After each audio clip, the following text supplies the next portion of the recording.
would happen if you put a Nintendo Wii, an Xbox, and a PS2 all into one box, sealed it up, and put it on a boat for 2 months.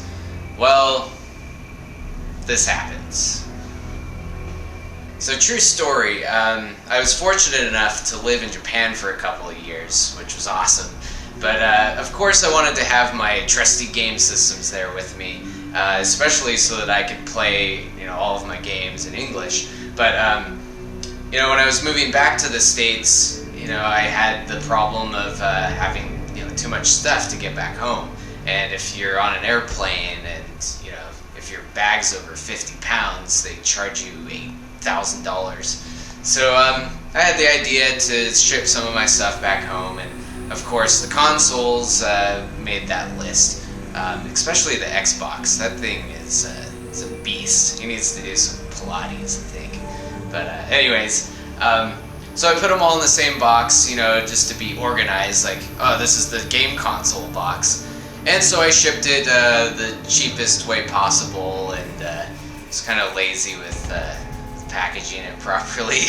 But put them all in the same box, sent it over by sea, and a couple months later, I get this smashed up box at home, open it up, and this was the aftermath.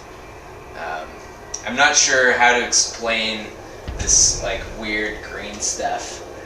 I don't know if that's the undercoating of the Wii, or if maybe more realistically the Xbox probably spit some alien acid on the Wii's face. It's probably some intense battle. And then this top part here, as you can see, the cover for the controller ports got knocked off. I'm thinking the PS2, it's kind of got a jagged body style. I think that thing just did a suplex and just knocked that thing right off. And this part got a little bit bent too. It even lost a leg. I mean, that's a pretty big fight if you lose a leg. But anyways, I was pretty disappointed to open the box and see this. But luckily, it still works perfectly, which I'm shocked, really. But yeah, it still works great.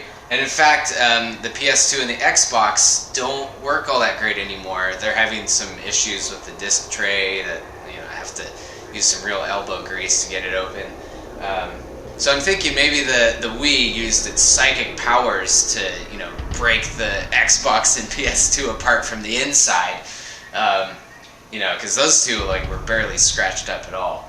But I guess the moral of the story is, kids, use psychic powers in your fights over brute force, or you might end up with green stuff all over your face, but your adversaries will have broken insides.